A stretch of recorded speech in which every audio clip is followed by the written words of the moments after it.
everyone, it's Sheri and welcome back to Artist Tips Thursday. In this quick tutorial, I'm going to be going over a really frequently asked question, which is, how do you know when your resin is actually mixed?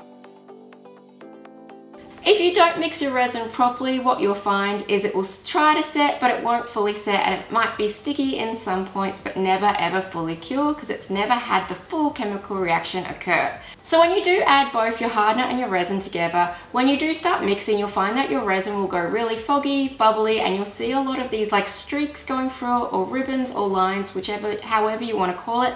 But you're going to see a lot of these little lines and streaks going through the resin. Sometimes they can be a bit hard to see because they are clear, but you want to just keep mixing until you have no more of those streaks. And you'll also find too that your resin will start to go from being foggy and start to go back to being clear. So once your resin has gone back to being clear and you can't see any more of those streaks, that generally means that you have properly mixed your resin up and you're not going to have any issues with it setting. Normally this takes around 2 to 3 minutes depending on the amount of resin you are mixing up.